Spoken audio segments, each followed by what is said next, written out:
Both the U.S. and Germany have agreed to send advanced tanks to Ukraine. President Biden said Wednesday the U.S. will provide 31 M1 Abrams tanks, while Germany is giving the country 14 Leopard 2 tanks. The Biden administration previously said they would not send the tanks because they were too difficult to operate and maintain. Ukraine has been pushing for more weapons and assistance from the West as they try to beat back a Russian offensive in a near year-long invasion from Russia. For more, I'm joined by Lara Seligman. She's a Pentagon reporter for Politico. Lara, let me ask you this. Two questions about why these tanks are so special. A, what is it about them as materiel, as just weapons that's special? But also, is there a symbolic importance that suggests that this is a further kind of step by the U.S. and Western allies into this conflict? Well, so the backdrop here, John, is that both Russia and Ukraine are preparing for major new offensives in the spring, primarily in the eastern Donbas region of the country, where the fighting has been really brutal. And now the issue here is that in this phase of the fight, what they are in need of is artillery and particularly armor. And in particular, they've been asking for the sophisticated modern armor that we see in the U.S. Abrams tanks, the M1 Abrams, and the German Leopard 2 tanks. Now, the significance here is that Germany has been really digging in its heels in the last few weeks and insisting that they will not send their Leopard tanks, which are the ones that Ukraine really needs. They're in abundance throughout Europe. They are easier to maintain and to operate than the U.S. Abrams tanks.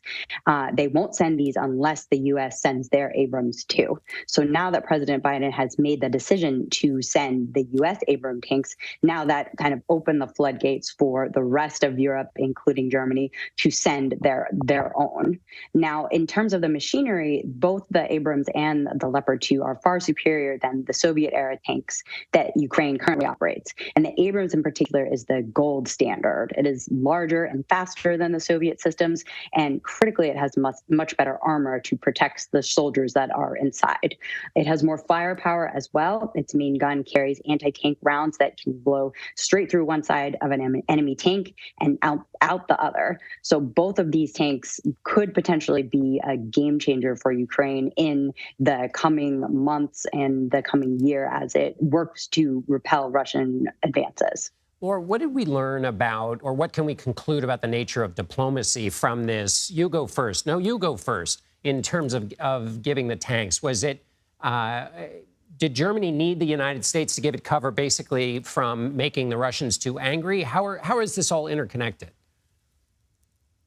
Well, there was a lot of behind-the-scenes work that went into this, John, over the past couple of weeks. Germany, as I said, has really been digging in its heels, but President Biden, along with his top national security officials, including Defense Secretary Lloyd Austin, National Security Advisor Jake Sullivan, they've been meeting back and forth in Ramstein, Germany, and talking on the phone with their German counterparts just 24/7 the last couple of weeks to try to get this over the line. Now, this is important because the Pentagon has insisted publicly and privately that sending the Abrams was not a good idea right now because it is so hard to use and so hard to maintain, and that it will take months of training the Ukrainians on to actually use it.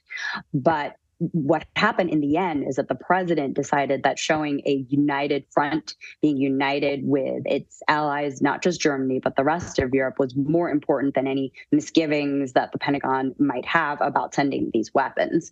And at the end of the day, the Defense Secretary Lloyd Austin actually was the one who recommended the U.S. send the Abrams, and Biden took his decision. But it's important to say that the Abrams are not going to actually arrive on the battlefield for several months, maybe even 6 months to a year, just because of the long lead time of the contracting and actually training the Ukrainians to operate.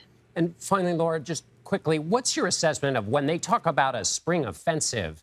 I mean, this conflict has been kind of grinding and slow. I mean, offensive suggests lots of movement. Is that the expectation that's being raised at the Pentagon? And does it mean offensive all the way into Crimea? What are they saying about what a spring offensive might look like on the part of the Ukrainians? Well, for the Ukrainians, there are two fronts right now. There's the north and the east in the Donbas region, which is wide open space, think Kansas. And that's where a lot of the brutal fighting has been right now. In the south, that's the other front. That's in Kherson and leading into the Crimean Peninsula. So right now, in the coming months, we're looking at Ukraine trying to take this opportunity to build up its momentum, build up its armory, get these armored vehicles and tanks that we're sending, and then punch through Russian lines into the Donbas to retake that territory Russia has taken so far, and potentially even the Crimean Peninsula, which they've held since 2014. All right, Lara Seligman, thank you so much for being with us.